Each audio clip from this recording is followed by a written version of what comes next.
भागवतम प्रथम स्कंद अध्याय 18 श्लोक संख्या 13।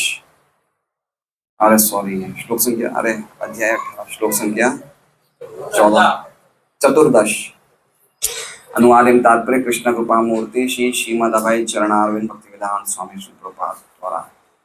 को नाम तृप्ये रसवित् कथाया महत्तमेकांत परायणस्य नान्तं गुणानाम् अगुणस्य जग्मो योगेश्वराये भवपाद्ममुख्यः। कौन नाम सॉरी कौन है वो नाम विशेष रूप से तृप्येत पूरा संतोष प्राप्त कर ले, रसविद अमृत रस का आस्वादन करने में पटु, कथायाम कथाओं में, महत्तम जीवों में सबसे महान, एकांत एकमात्र, परायणस्य आश्रय का, न कभी नहीं, अंतम अंत, गुणानाम गुणों का, अगुणस्य दिव्य का, जग्मु निश्चित कर सके, योग ईश्वरः योग शक्ति के स्वामी, ये जो भव शिवजी, पाद्म ब्रह्मा जी, मुख्याः प्रमुख। अनुवाद। पूर्ण पुरुषोत्तम भगवान श्री कृष्ण गोविंद समस्त महान जीवों के एकमात्र आश्रय हैं और उनके दिव्य गुणों का मापन शिव तथा ब्रह्मा जैसे योगिक शक्तियों के स्वामी द्वारा भी नहीं किया जा सकता। तो भला जो रसास्वादन में पटु है वो क्या कभी उनकी कथाओं के श्रवण द्वारा पूरी तरह तृप्त हो सकता है? ओम अज्ञानतिमिरान्धस्य ज्ञानाञ्जनशलाकया चक्षुरुन्मीलितं येन तस्मै श्रीगुरवे नमः। नाम श्रेष्ठं मनमपि शचीपुत्रमत्र स्वरूपं रूपं तस्यागजं गुरुपुरीं मातुरीं पुत्रपातिं राधा कुंडम गिरिवरमो राधिका माधवाशां प्राप्तो यस्य प्रतितकृपया श्रीगुरुं तं नतोऽस्मि। वंद्यं श्रीगुरो श्रीयुतपदकमलं श्रीगुरुं वैष्णवांश्च श्रीरूपं साग्रजातं सैगण्यरघुनाथान्वितं तं सजीवं साद्वैतं सावधूतं परिजनसहितं कृष्णचैतन्यदेवं श्रीराधा कृष्णपादान् सैगण्यललिता श्रीविशाखान्वितांश्च गुरु वैष्णव भगवान तीने स्मरण विघ्न विनाशनाय स्वयं वांछित पूर्ण। हरे कृष्णा कृष्णा कृष्णा हरे हरे, हरे राम राम राम हरे हरे। तो ये श्लोक अद्भुत तरीके से रसमय श्लोक है, ये फुल ऑफ रसा, रस से भरा हुआ श्लोक है। एक भजन है मीठे रसों से भरी, है ना। तो ये श्लोक कैसा है? रसों से भरा हुआ है। तो एक बार हम लोग इस श्लोक को वापस पारायण करेंगे, ठीक है? तो आप मेरे पीछे बोलिए। को नाम तृप्ये रसवित् कथायाम महत्तमेकांत परायणस्य नान्तं गुणानाम् अगुणस्य जग्मो योगेश्वराये भवपादमुख्यः।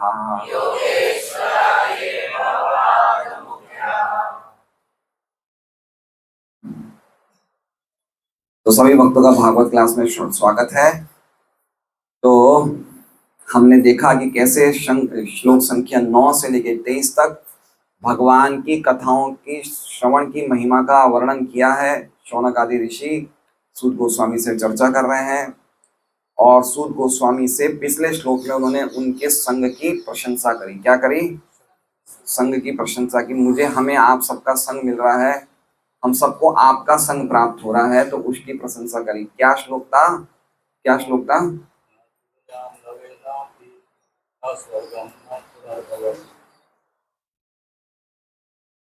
भगवत संगी संगस्य मर्त्यानाम किम उताशिषा। अच्छा, अब मेरा एक प्रश्न है माताओं से कि कल के श्लोक को खाली सूत्र रूप में समझा दें। कौन हाथ खड़ा करे, कौन समझाएगा? कि कल हमने बोली प्रति जी माता जी। हाँ, देख के मतलब एज इट इज रीड मत करना, श्लोक देख के बता दीजिए। भगवत भक्ति का लव मात्र साधु संग से ये हम तो मृत्यु प्राणी है, लेकिन जो भगवान के परम भक्त है उनका लव मात्र संग करने से भी मतलब उनके संग से क्लीन बोल्ड, क्लीन बोल्ड हो गए माता जी। चलिए, अब प्रभु जी में से कौन बताएगा? हाथ खड़ा करें।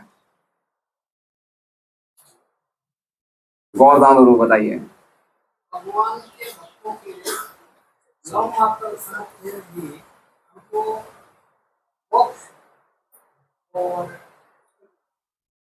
मोक्ष भक्ति कामना मोक्ष और स्वर्ग और संसारिक भौतिक आसक्तियों से भी तुलना नहीं की जा सकती। हाँ, बताइए। जैसे कोई स्त्री सही होते हैं, उससे भी ज़्यादा खतरनाक है जो स्त्रियों का जो संग करते हैं उस व्यक्ति से संग करना। ऐसे ही भगवान का संग तो उत्तम है, लेकिन उससे भी उत्तम है कि भगवान के जो भक्त हैं उनका संग करें। और इसमें 3 तरह के लोग बताए हैं, मध्य पाणी, प्राणी, स्वर्गलोक और मोक्षवासी।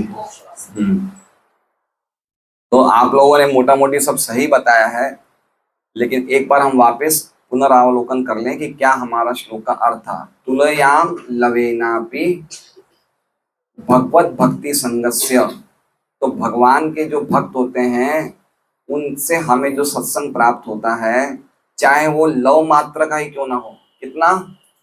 लव मात्र का ही क्यों ना हो। लव मात्र मतलब 1 सेकंड का 11वां हिस्सा ही क्यों ना हो।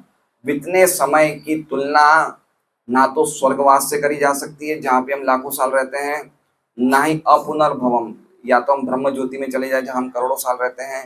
वो तुलना भी वो आधे क्षण, उस क्षण से हम नहीं कर सकते।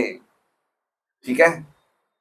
कोई व्यक्ति 1 लाख साल तक स्वर्ग में रह रहा है, कोई व्यक्ति करोड़ों साल तक मोक्ष में रह रहा है, लेकिन इतने सालों की तुलना भी आधे आधे क्षण के लिए, 1 क्षण के लिए हम भक्तों से जो संग प्राप्त होता है उसकी तुलना बराबर नहीं कर सकते। तो फिर जो हमें 30-40 साल का जो सुख मिल रहा है इस भौतिक जगत में, उसको तक कहना ही क्या, उसकी तो कोई बराबरी है ही नहीं।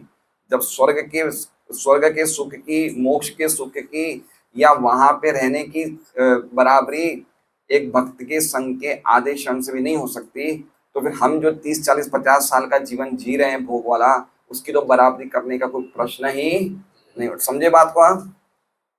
समझ रहे हैं? मतलब जितना हमने इतना क्षण बिताया एक भक्त के संग में, है ना, इतना सा लव, जितना लव मात्र इतना ही संग बिताया भक्त के संग में, तो उसकी बराबरी, इतने क्षण की बराबरी हम 1 लाख साल तक स्वर्ग की नहीं कर सकते।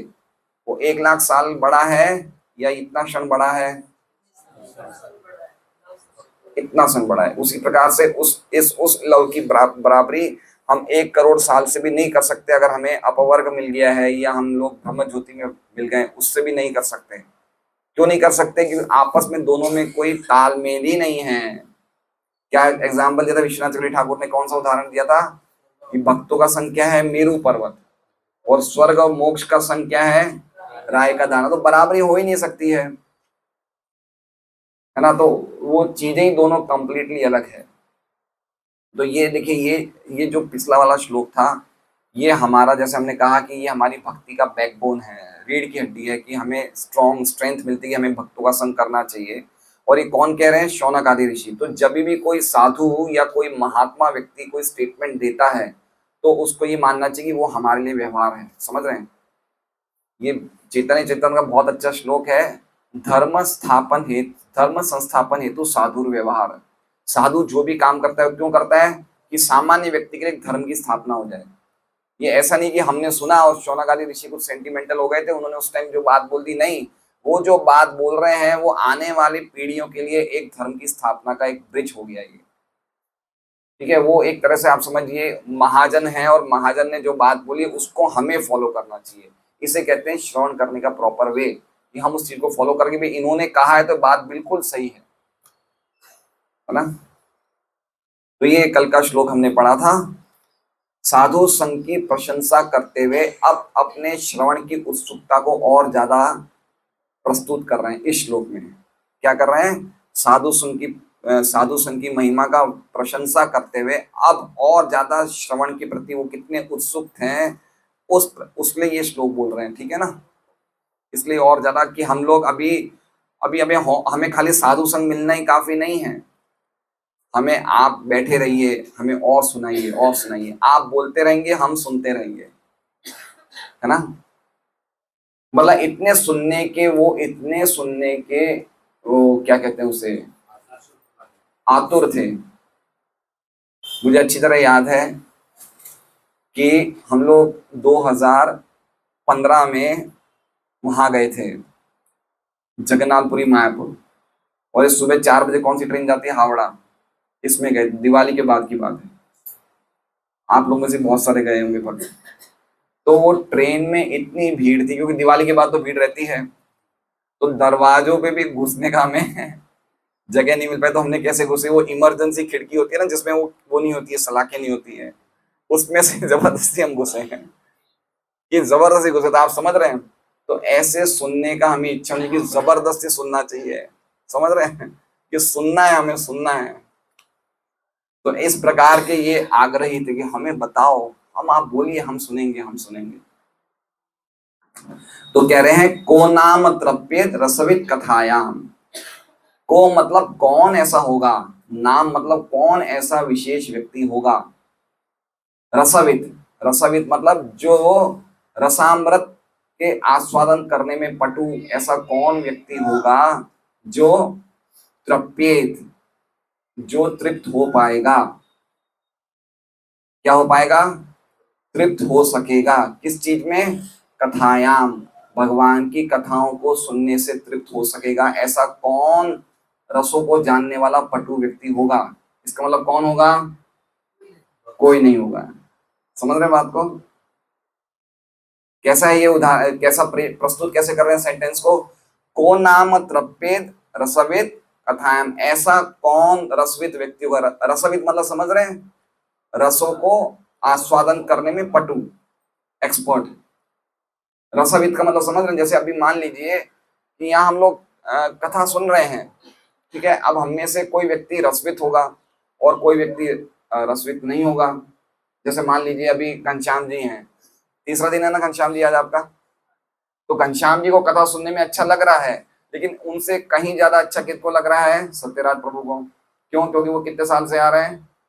2 साल से आ रहे हैं, तो उनको थोड़ा रस मिल रहा है। और घनश्याम जी को भी अच्छा लग रहा है, लेकिन उनको इतना रस मिल रहा है? नहीं मिल रहा है। तो कह रहे हैं कि कौन ऐसा व्यक्ति होगा जो रसवित है, रसों को आस्वादन करने में, वित मतलब जानने वाला, वित का मतलब क्या होता है? जानना, और रस को मतलब रस को जानना। कौन ऐसा व्यक्ति होगा जो रसों का जानकार होगा, जानने में पटु होगा, और वो ऐसा व्यक्ति भगवान की कथा, कथायाम मतलब भगवान की कथा सुनकर तृप्त हो सकेगा। कौन ऐसा होगा? कौन ऐसा होगा मतलब कोई नहीं ऐसा होगा। जो रसों को जानने वाला है वो तो नहीं होगा। ठीक है, आगे क्या कह रहे हैं? कैसे भगवान है वो? तो कह रहे हैं महत्तम एकांत परायणस्य। वो भगवान की क्वालिटी बताइए कि महत्तम एकांत, महत्तम मतलब सर्वश्रेष्ठ, है ना। देखिए ये वो होता है कंपैरिजन, एक होता है गुड, एक होता है बेटर, एक होता है बेस्ट, अच्छा, बहुत अच्छा और सर्वश्रेष्ठ। तो इसी तरह से महत, महतर और महत्तम। जैसे गीता जी में ना गुह्य संदेश, गुह्यतरम और गुह्यतमम, तो इसमें कैसे है? महत, महतर और महत्तम, अच्छा, बहुत अच्छा, सबसे अच्छा। तो महत्तम एकांत परायणस्य, वो महत्तम व्यक्ति, वो जो इस जगत में जो सबसे अच्छे व्यक्ति हैं, उनका एकमात्र, उनका क्या है, एकमात्र जिनकी वो शरण ले सकते हैं, एकांत परायणस्य, जो एकमात्र शरण लेने योग्य है, शरण लेने के योग्य ऐसे व्यक्ति कौन है, वो भगवान, जिनकी कथा सुनने में कोई तृप्त नहीं हो सकता है। समझ गए? क्या दो शब्द है इसमें, महत्तम एकांत परायणस्य। जो महत्तम लोग हैं, जो जगत के सबसे बेस्ट लोग हैं, वो एकमात्र, एकांत मतलब और कोई नहीं, एकमात्र उन्हीं की शरण लेते हैं जो सबको शरण देने वाले हैं। ऐसा नहीं है कि खाली सबसे अच्छे लोग ही भगवान की शरण लेते हैं। कौन लेते हैं? सभी लेते हैं। सभी लोग भगवान की शरण में ही तो है। परम आश्रय कौन है? भगवान ही है ना। भगवान ही परम आश्रय। तो ऐसा तो है नहीं कि भगवान के अलावा और कोई शरण दे रहा है ना। क्या बोलते हैं,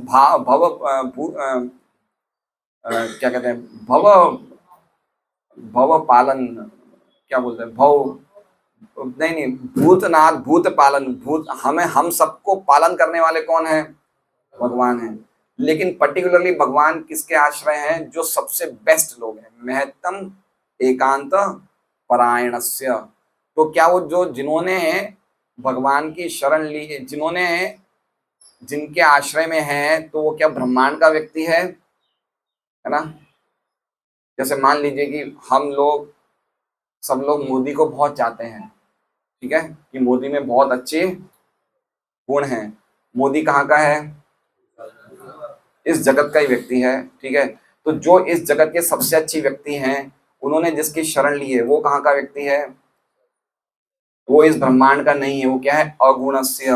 वो प्रकृति के गुणों से रहित है। एक शब्द है ना, देखिए तीसरी लाइन में, अगुणस्य, उनके गुणों से रहित है। वो ऐसे व्यक्ति की शरण ली है सबसे अच्छे व्यक्तियों ने, जो सभी प्रकार के प्रकृति के 3 गुणों से रहित है। तो क्या उनके गुण नहीं है? तो कह रहे नहीं, गुणा नाम, यद्यपि वो अगुण हैं लेकिन उनके बहुत सारे गुण हैं। लिखा हुआ है गुणा नाम, लेकिन कितने गुण हैं? तो कह रहे नान्तम, नान्तम जगमू, कोई उनको, उसके अंत को जगमू पा नहीं सका, है ना। एक तरफ क्या कह रहे हैं? अगुणस्य, अगुणस्य मतलब भगवान के कोई गुण नहीं है, और दूसरी तरफ कह रहे हैं गुणानाम, भगवान के बहुत सारे गुण हैं। तो कैसे समझे?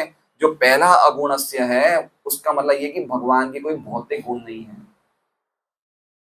और जो दूसरा गुणानाम है, इसका मतलब भगवान के जितने भी गुण है, वो क्या है? आध्यात्मिक गुण है, प्रकृति के 3 गुणों से रहित गुण है। तो कितने गुण होंगे ऐसे? तो कह रहे हैं नान्तम जगमू, कोई उनको अभी तक उसके अंत को, जगमू मतलब प्राप्त कर सका, पा नहीं सका, या निश्चित नहीं कर सका, या माप नहीं सका। बोले कोई तो, कोई बड़े बड़े योगी तो माप सकते। बोले नहीं, योगेश्वराय, जो योगेश्वर हैं, योग शक्तियों के स्वामी हैं, उनमें से ये, मतलब उनमें से भवपाद, उनमें से 2 मुख्य हैं। कौन कौन से? भव मतलब शिव जी, और पाद मतलब, पाद मतलब ब्रह्मा जी, पद्म, पद्म से प्रकट हुए ना ब्रह्मा जी। तो भव पाद मुखिया, जो योगेश्वरों में जो 2 मुख्य हैं, शिव जी और ब्रह्मा जी, वो भी भगवान जो अगुण हैं, उनके गुणों का अंत नहीं पा सके। समझ रहे हैं बात को? समझ रहे हैं? तो ऐसे ऐसे भगवान की कथा सुनने में जो रसों को जानने वाला है, वो कैसे तृप्त हो सकता है? आई बात? आई समझ में, है ना? कैसे तृप्त हो सकता है? अरे भाई, मैं एक बात बताता हूं आपको, भगवान के गुण कितने हैं इसमें क्या बताया है? गुणानाम, क्या बताया है? गुणानाम अगुणस्य नान्तम, गुणानाम अगुणस्य जगमू, उनके गुणों का कोई ठिकाना नहीं है। इतने सारे गुण हैं, यद्यपि वो खुद अगुण हैं, ठीक है। तो एक ही गुण भगवान का, एक गुण को देख लेते हैं। एक गुण है भगवान का, एज फॉर एग्जाम्पल, भक्त वात्सल्य, ठीक है। अब भक्त वात्सल्य वाला गुण कितना है? भगवत भक्त वात्सल्य का गुण, वो अनंत है, वो असीम है। अब एक ही गुण अनंत है, और कितने गुण हैं? अनंत गुण है। देख रहे हैं आप? एक ही गुण जो है वो समुद्र के पानी जितने उससे भी ज्यादा अपार है। एक ही गुण, उससे भी ज्यादा अपार एक ही गुण है।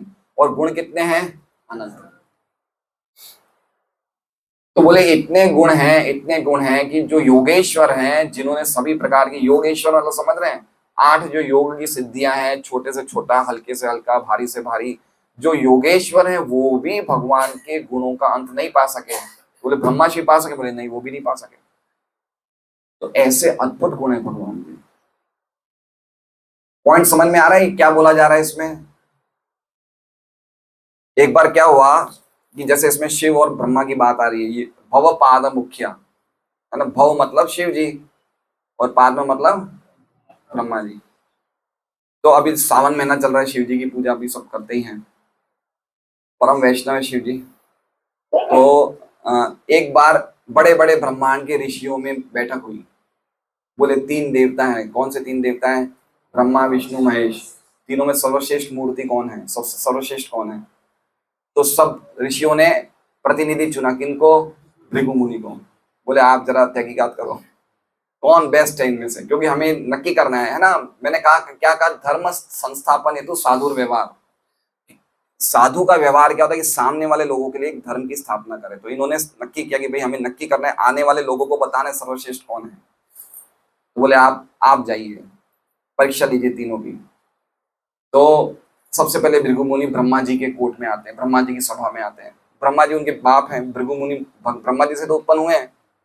तो बाप का सामने बेटा जाए तो उसका क्या कर्तव्य है? प्रणाम करना और बाप का गुणगान करना। तो भृगु मुनि ने ना तो प्रणाम किया, ना ही उनका कुछ गुणगान किया, मतलब उनकी कुछ बड़ाई में 2-4 बातें बोलना, कुछ नहीं किया। ब्रह्मा जी को गुस्सा आ गया, लेकिन उन्होंने देखा ये तो मेरा बेटा ही है, तो उन्होंने गुस्से को क्या कर लिया? कंट्रोल कर लिया। लेकिन गुस्सा तो आ गया था उन्हें, लेकिन उन्होंने संयम में रख दिया, गुस्से को कंट्रोल कर दिया। तो ये भृगु मुनि ने देखा नहीं ये तो गुस्सा आ गया इनको। बड़े बड़े ऋषि हैं, योग शक्ति के स्वामी हैं, ये समझ जाते हैं उनके मन की बात। भृगु मुनि समझ गए कि इनको अंदर ही अंदर क्या आया? गुस्सा आ गया। फिर आगे जाते हैं किनके पास? शिव जी के पास। तो महेश के पास जाते हैं। तो महेश तो इनके भाई है ना भाई, दोनों ब्रह्मा जी से तो उत्पन्न हुए हैं। तो महेश गले गले मिलने के लिए भृगु से भागे। तो भृगु मुनि ने तुमसे कौन गले मिलेगा, दिन भर तो शमशान में बैठे रहते हो, इतनी सब ये क्या लगाती है, ये भस्म लगाई हुई है, और सिर पे गले में ये खोपड़ियां लटकाए रखते हो, आसपास ये सांप है, तुम्हारे से कौन गले मिले? अपवित्र हट, मुझे नहीं लगना गले। महेश को गुस्सा आ गया और तुरंत अपनी योग शक्ति से प्रकट करके उनका नाश करने वाले। तब तक पार्वती जी बोले तुम्हारे भाई हैं, क्या कर रहे हो? तुम्हारे भाई हैं और ब्राह्मण है, ब्राह्मण को मारोगे? तो शिव जी कंट्रोल कर लेते हैं। तो भृगु मुनि वहां से भी चले जाते हैं। फिर आते हैं भगवान नारायण के पास आते हैं, विष्णु के पास आते हैं। और भगवान विष्णु अनंत शेष पे शयन कर रहे थे और आराम से लेटे हुए थे। तो भृगु ने क्या किया? सीधी छाती पे लात मारी। अब देखिए उनके ऑफेंसेस देखिए। सबसे पहले उन्होंने ब्रह्मा के प्रति कौन सा ऑफेंस किया? मानसिक, है ना, मनो वाक, मन वाक और काया। तो मानसिक अपराध ब्रह्मा जी के प्रति किया, तो वो अपराध ब्रह्मा जी सहन नहीं कर पाए। फिर मौखिक अपराध शिव जी के प्रति किया, बोला उल्टा सीधा, तो शिव जी वो सहन नहीं कर पाए। और आखिरी अपराध क्या है? शरीर से शारीरिक अपराध किसके प्रति किया? सबसे हाईएस्ट अपराध भगवान विष्णु की तरफ किया, सीधी छाती पे लात मारी। भगवान विष्णु क्या बोले? मुझे क्षमा कर दीजिए, मैं आपका सत्कार नहीं कर पाया समय पे, और मैं आपके चरण देखना चाहता हूँ कहीं घायल तो नहीं हुए, आपकी चोट तो नहीं पहुंची।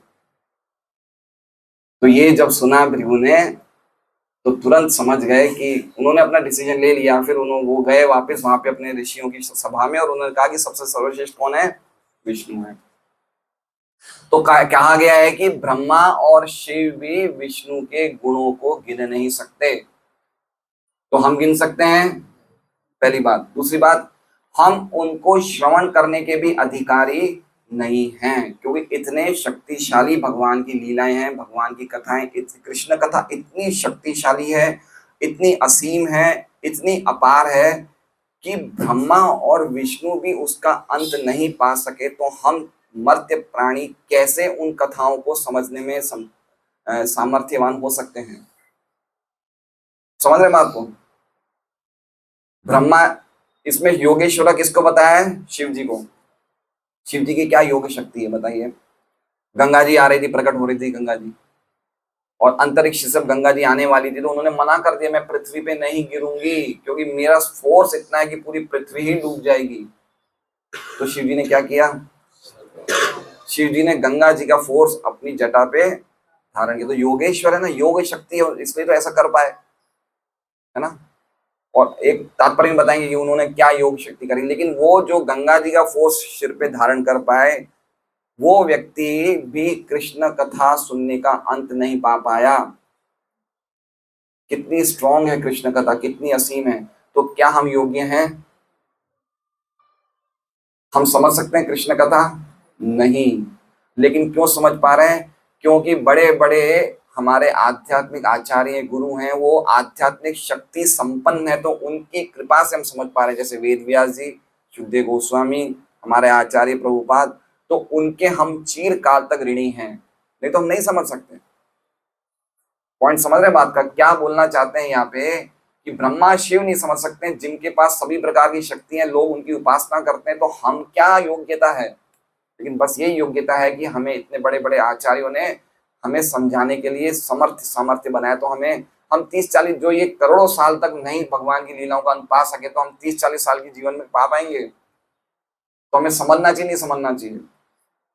सुनना चाहिए, समझना चाहिए, क्योंकि ये लोग ने पूरा जीवन ही बिता दिया। भगवान शेष तो कितने अनादिकाल से अपनी जीवा से भगवान की कथाएं गा रहे हैं, लेकिन अभी भी उनका अंत नहीं है। तो उन्होंने तो पूरा जीवन ही बता दिया। तो वो एक उदाहरण हमारे सामने रख रहे हैं कि हमें भी अपने जीवन में भगवान की कथाओं को मुख्य स्थान देना चाहिए और उसमें ही अपना जीवन बिताना चाहिए। ये दैट इज अ लेसन, ये शिक्षा है। तो अब तो हम लोगों ने ये श्लोक समझ लिया अच्छी तरह, आप लोगों ने।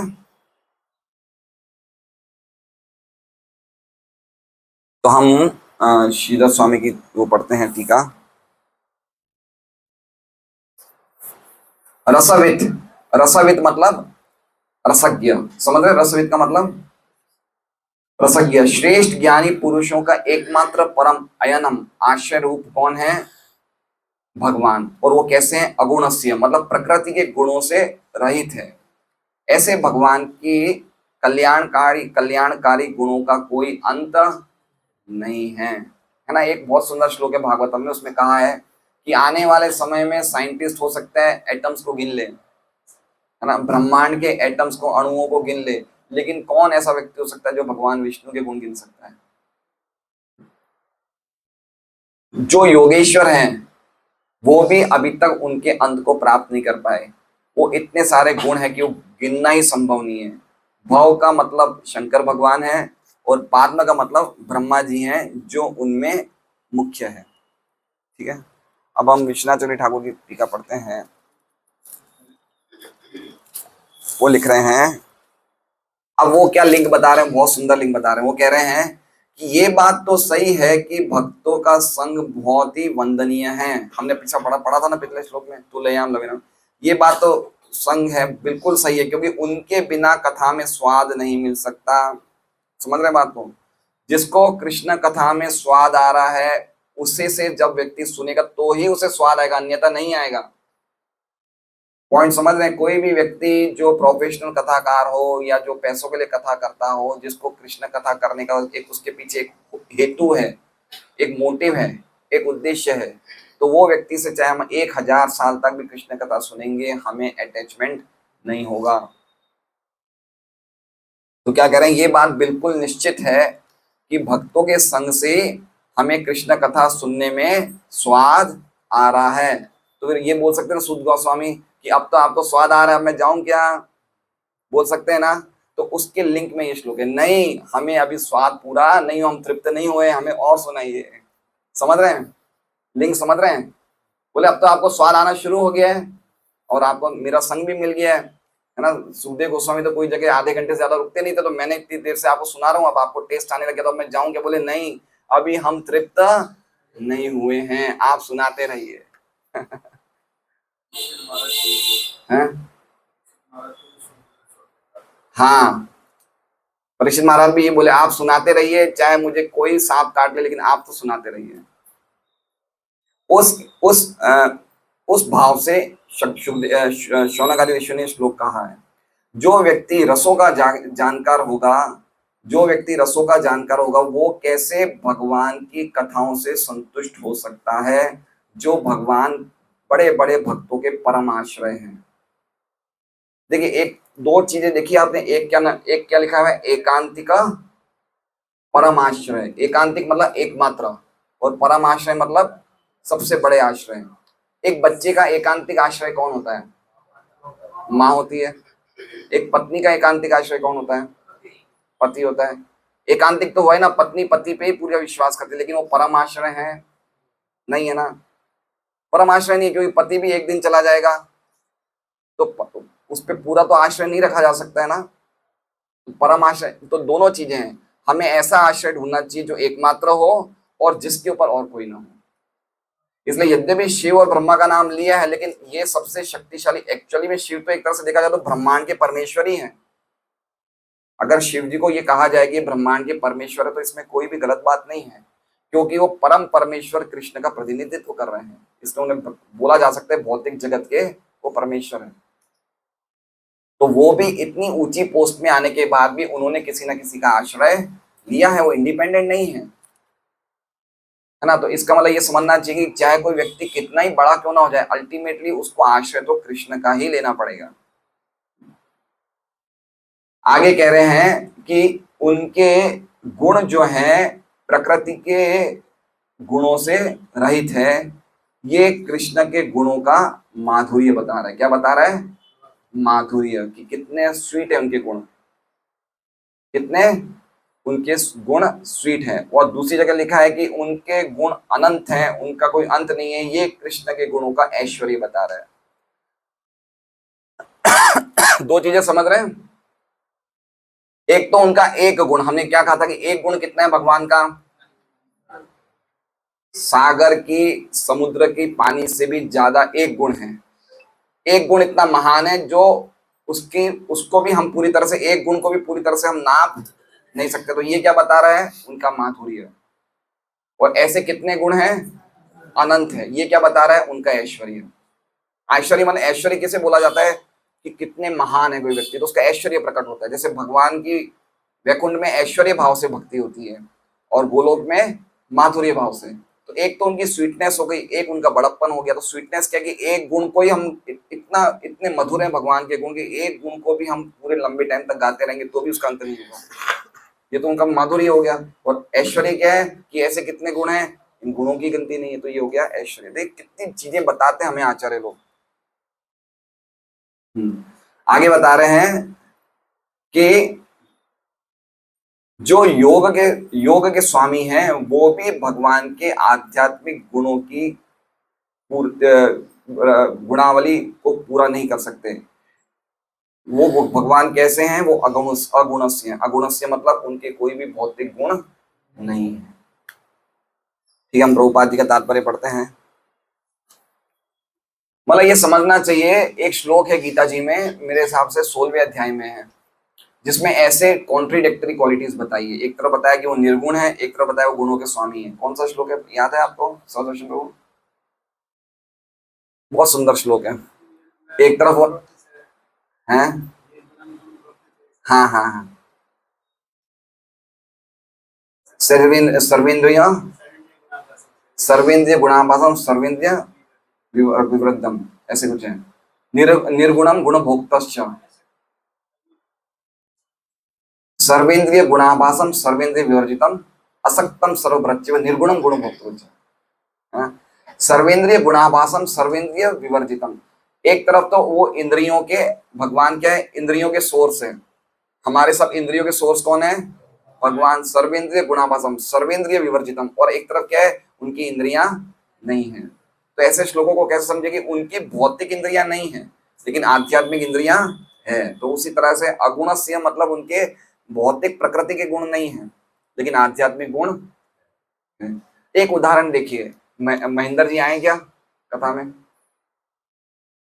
अच्छा, सत्यराज प्रभु हैं। सत्यराज प्रभु, आपकी धर्म पत्नी में कितने गुण हैं? अरे पूछिए मत प्रभु जी, क्या पूछ लिया। अब इनको इनकी धर्म पत्नी के गुण बताने में कितना टाइम लगेगा? इन्होंने 25 साल से या 20 साल से 15 साल से अपनी वाइफ के साथ कितना गुण बताने में कितना समय लगेगा? 5 मिनट लगेगा। सही बात है ना? है ना? वो एक सामान्य व्यक्ति है, मर्त्य जीवन, मर्त्य लोक के प्राणी हैं, अपनी वाइफ के गुण बताने में कितने टाइम लगेगा? 5 मिनट। अब ये देखिए क्या बताया जा रहा है, ब्रह्मा और शिव जिनकी उम्र एक तरह से आप समझिए, शिव जी तो सनातन है ना, ब्रह्मा जी की उम्र तो हम जानते ही हैं, वो कब से गा रहे हैं, वो अभी तक अंत नहीं पा सके। तो हम समझ सकते हैं हम किन के बारे में वर्णन कर रहे हैं, यहाँ बैठ के भागवतम किसके बारे में चर्चा कर रहे हैं, है ना? तो भगवान के ऐसे गुणों को हमें भागवतम में प्रस्तुत कर दिया वेद व्यास जी ने, तो हम उनके चिरकाल के ऋणी हुए नहीं हुए? तो सबसे अच्छा गुण कौन सा है सत्यराज प्रभु? वो आपके साथ सत्संग में आ रही सबसे अच्छा गुण है। कोई ऐसी घरवाली मिल जाती जो आपको 2 ताने सुनाती तो क्या हालत होती बताइए? कि सुबह पहले थे निकल जाओ बटे, है ना? अगर कोई पति पत्नी साथ में सत्संग में आ रहे हैं, भक्ति कर रहे हैं, तो इससे बढ़कर और कोई गुण। हम एक अग्रवाल समाज का मैट्रिमोनियल है, मैरिज ब्यूरो। तो हमने उसे कहा कि भाई हमें कोई अच्छा लड़का वड़का बताओ। तो बोले भाई साहब ये लड़के लड़कियों को समझने की सब पद्धतियां आजकल बदल गई है। मतलब क्या मतलब? बोले हम लोग कोई लड़की से आजकल ये तो पूछना बंद ही कर दिया कि कुछ रसोई बनाना जानते हो क्या? भाई पहले ये पूछते लड़के वाले देखना क्या पूछते थे, भाई कुछ घर में बनाना आता है नहीं आता है, क्या आता है? बोले हमने ये प्रश्न ही पूछना बंद कर दिया। मतलब क्यों बंद कर दिया? बोले अब हम ये पूछते हैं कि तुम घर में बैठ के जीमती भी हो नहीं जीमती हो। समझ रहे हैं? अगर कोई आज की तारीख की कोई मॉडर्न लड़की घर में बैठ के भोजन कर ले, यही बहुत बड़ा उसका उपकार है। समझ रहे हैं? इसलिए हमारे गुणों में कोई विशेष बात नहीं, लेकिन एटलीस्ट कम से कम सत्संग में आ रहे हैं ना, ये अपने आप ही बहुत बड़ा गुण है।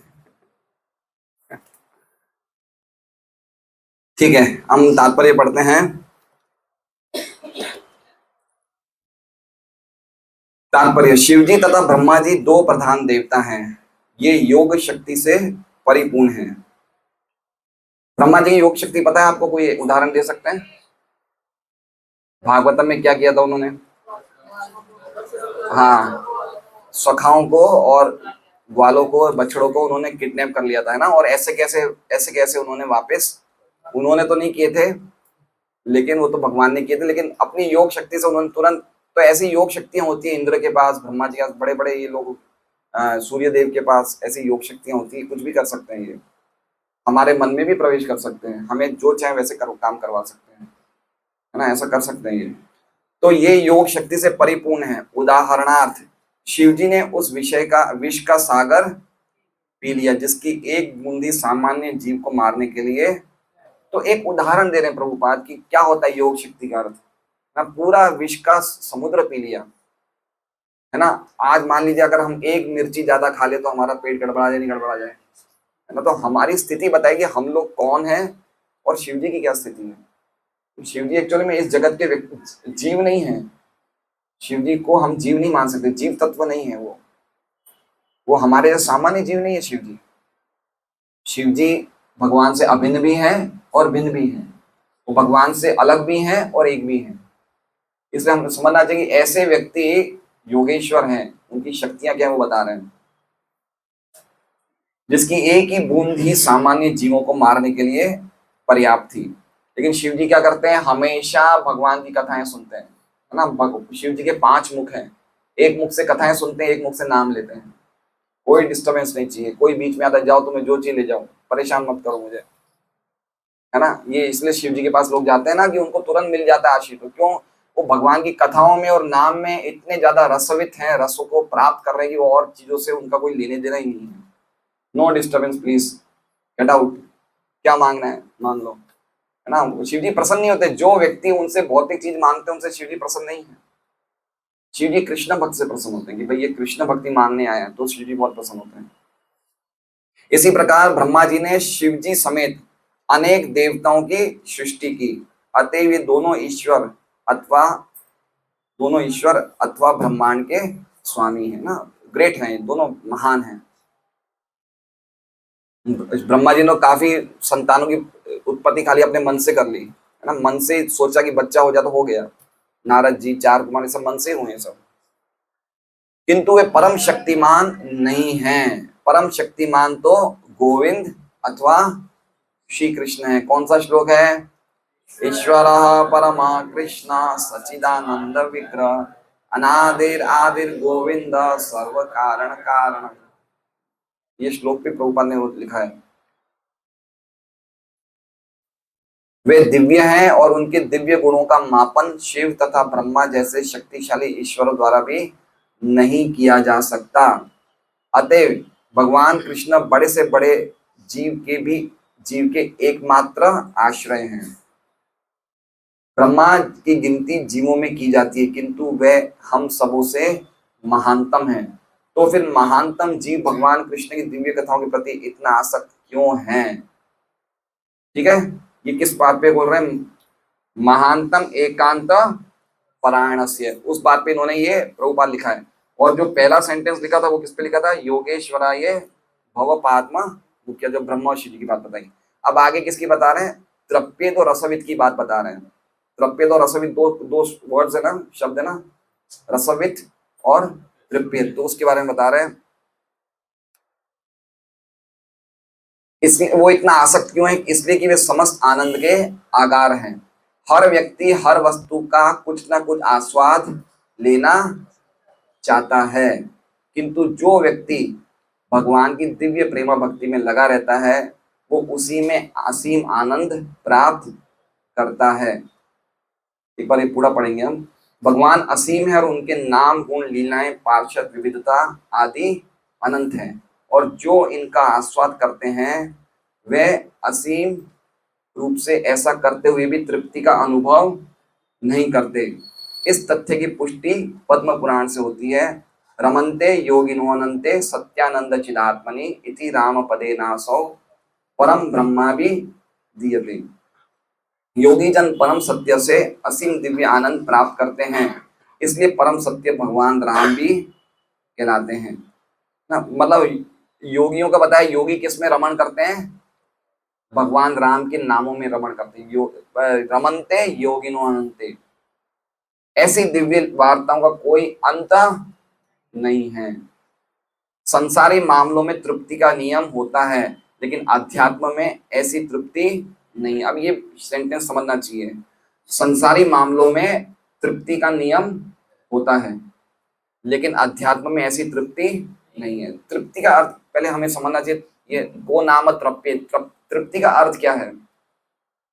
तृप्ति का अर्थ बताया है संतोष, ठीक है, सेटिस्फेक्शन। हमें कुछ संतोष प्राप्त होता है, तृप्ति का अर्थ ये है। तो भौतिक जगत में जब हम अपनी पहचान शरीर से करते हैं तो हमें 4 चीजों में संतोष प्राप्त होता है। कौन सी 4 चीजें हैं? आहार, निद्रा, भय, मैथुन। ये चारों चीजें शरीर की आवश्यकता भी है और इनसे हमें तृप्ति मिलती है। सही बात है?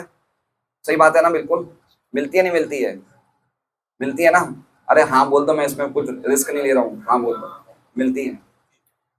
लेकिन एक पॉइंट ये है कि चूंकि हम शरीर अपने आप को मान रहे हैं, इसलिए हमें लगता है कि इन 4 चीजों से हमें एक रस मिल रहा है। क्या मिल रहा है? रस मिल रहा है। लेकिन ये रस में क्या है? तृप्ति है। तृप्ति मतलब समझ रहे हैं? मतलब एक जगह जाके स्टॉप हो जाता है। ठीक है, जैसे मान लीजिए आज आप नक्की करके आए कि मैं इतना खाऊंगा कि दुनिया देखेगी। ये नक्की कर लिया आपने। अब आपने 4 रोटियां खा ली, 5 खा ली, खूब आपने अच्छी तरह सब कुछ मिठाई विठाई ले ली, लेकिन एक तृप्ति का नियम आएगा नहीं आएगा? आएगा ना। तो खाने में आया नहीं है तृप्ति का नियम, आहार में, निद्रा में आप देख लो कितना सोगे। आपको सोने के बहुत ज्यादा शौकीन हो, लेकिन एक टाइम पे तो आप सोने से ऊब जाओगे। जैसे खाने से भी ऊब जाते हैं। जो चीजें हमें पसंद है उसको अगर हम पेट भरने के बाद देखते तो वो चीजें हमें पसंद नहीं होती। उसी प्रकार से खाने से ऊब गए, नहीं ऊब गए? नींद से ऊब जाओगे। आप चाहे रात को 10 बजे सो जाओ, सुबह 8-10 बजे उठो, तो एक बार तो आपको मन करेगा बस अब मैं उठ जाऊं। तो तृप्ति हुई नहीं हुई? तृप्ति का समझ रहे हैं? आपने उससे संतुष्टता पा ली है। तो ये इसका क्या मतलब है कि भौतिक जगत में तृप्ति का नियम है ना। आहार, निद्रा, भय। भय मतलब घर। हमें घर में तृप्ति मिलती है, नहीं मिलती है? मिलती है ना। हम घर में आते कितना लगता है होम स्वीट होम, कितना अच्छा लगता है, हम घर में आ गए। लेकिन घर में हमेशा रह पाते हैं? एक टाइम पे हम भी ऊब जाते कि चलो बाहर घूमने कहीं ना कहीं जाए, कार्तिक आर्य बहुत रह लिए घर में, अब कहीं ना भी हमें जाना है। तो तृप्ति मिली? मिली नहीं मिली?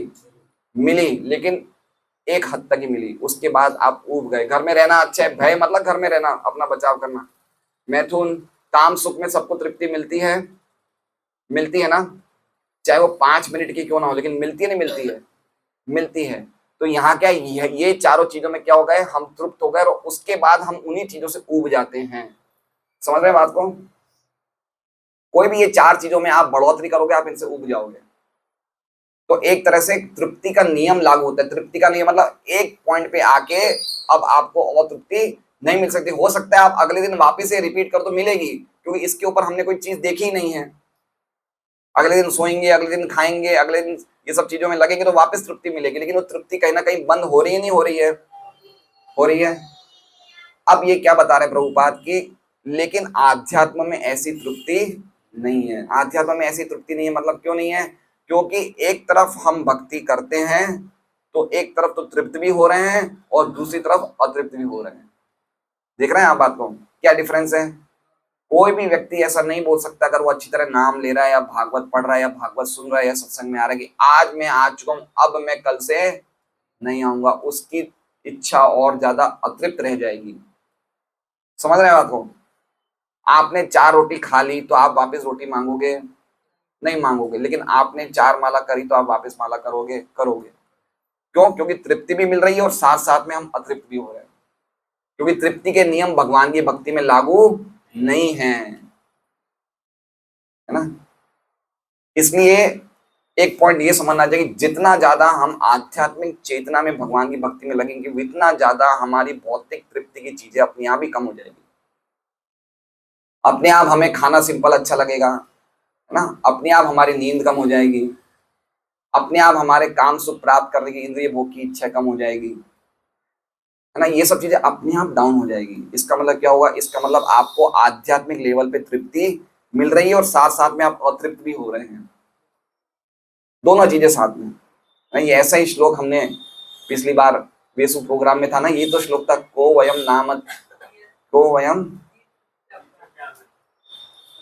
ना वयम वयम तो ना वित्रप्यामा उत्तम श्लोक विक्रम। हम लोग तृप्त नहीं हो रहे हैं, आप और सुनाइए। क्यों ऐसा हो रहा है? क्योंकि रस को जानने वाले हैं, इनको इंटरेस्ट मिल गया रस को जानने वाले। जब तक हम रसों को नहीं समझेंगे, रस मतलब क्या है? हर एक व्यक्ति को कुछ ना कुछ रस मिलता है, ठीक है। अभी मान लीजिए सत्यराज प्रभु जा रहे हैं, अपनी ड्यूटी पे जा रहे हैं, क्यों? क्योंकि इनको एक रस मिल रहा है। कहाँ से रस मिल रहा है? परिवार से, कि मेरी वाइफ है, मेरा बच्चा है, मेरे घर है, मुझे एक इंटरेस्ट आ रहा है काम में। अभी इनको ये बोल दिया जाए कि भाई आप रेलवे की खिड़की पे टिकट बनाइए, इनको अच्छा लगेगा? नहीं, इनको उस चीज में इंटरेस्ट ही नहीं, उसको रस नहीं आ रहा है उनको, है ना। रेलवे की टिकट में टिकट नहीं बना सकते क्योंकि उस चीज में ये रस नहीं प्राप्त। इनको रस प्राप्त क्या हो रहा है? इनके पर्टिकुलर ड्यूटी में रस प्राप्त हो रहा है। जैसे मैंने पिछले उदाहरण दिया था, जैसे कोई व्यक्ति को भारतनाट्यम देखने का शौक है ना, उसको पता है भारतनाट्यम में क्या होता है, अलग अलग भाव प्रकट करते हैं। तो जो वास्तव में भारतनाट्यम के रस को जानता है वो समझ जाता है ये नृत्य के द्वारा ये भाव बता रहे हैं, तो देखने के लिए 1 घंटा बैठ जाएगा। लेकिन हम लोग जिनको पता ही नहीं भारतनाट्यम, हम लोग कितनी देर बैठेंगे? 5-10 मिनट बैठेंगे। क्यों? क्योंकि हमें रस का आइडिया नहीं है। तो उसी प्रकार से जो भगवान की भक्ति के रस को प्राप्त कर चुके हैं, वो कभी भी भगवान की कथाओं को सुनने में तृप्त नहीं हो सकते। ये बात प्रभुपाद बता रहे हैं। और भगवान के नाम कैसे बता रहे हैं? भगवान की असीम है, उनके गुण असीम है। क्यों? उनके नाम, उनके गुण, उनकी लीलाएं, उनके पार्षद सभी असीम हैं। अब उनकी लीलाएं क्या है? गोपियों के साथ उन्होंने रास किया। एक रात की लंबाई कितनी थी, है ना। हर रात उन्होंने, भगवान ने गोपियों के साथ नृत्य किया। तो एक रात की लंबाई कितनी थी? ब्रह्मा जी के एक दिन के बराबर थी, है ना। ऐसे ही चैतन्य चैतामृत में अनंत शेष बोल रहे हैं कि मैं चैतन्य महाप्रभु के एक लीला का भी अभी तक मैं अंत नहीं कर पाया। मतलब भगवान की लीलाएं कैसी है? अनंत है।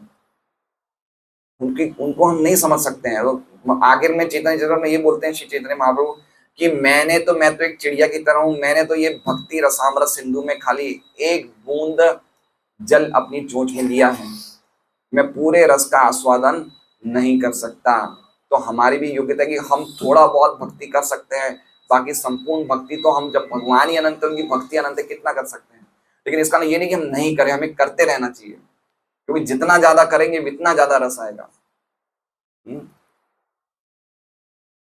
सूत गोस्वामी नैमिषारण्य के ऋषियों के समक्ष भगवान कृष्ण की कथा को चालू रखना चाह रहे थे, है ना। सूत गोस्वामी की भी इच्छा थी कि हम बंद नहीं करें, क्यों? क्योंकि उन्होंने भी कहा था ना कि जो अपना कल्याण चाहता है वो तो उसे तो कृष्ण कथा सुनना ही चाहिए। कौन से श्लोक में कहा था उन्होंने कहा था ये 10वें श्लोक में, है ना, कि जो व्यक्ति बुभुक्षिभी, जो व्यक्ति अपने सिद्धि प्राप्त करने का इच्छुक है, उन्हें भगवान के कार्यकलाप सदैव विनीत भाव से श्रवण करना चाहिए। तो सूत गोस्वामी ने इनको प्रेरित किया और आगे ये क्या कह रहे हैं, ये भी उनको चालू रखिए, भगवान की कथाओं को चालू करिए। इसलिए ऋषियों ने भी उनसे लगातार सुनते रहने की अपनी इच्छा व्यक्ति, आप सुनाइए, है ना। बहुत इंपॉर्टेंट है ये, आपस में ये श्रोता और वक्ता का आपस में बहुत बड़ा रिलेशन होता है। अभी मान लीजिए मैं कथा सुन रहा हूँ और 2-3 जने आप में से कोई मोबाइल पे बात कर रहा है, कोई उबासियां खा रहा है, कोई झपकी खा रहा है, कोई इधर उधर देख रहा है, तो मेरा मन क्या करेगा? बंद कर दो भाई, ठीक है ना।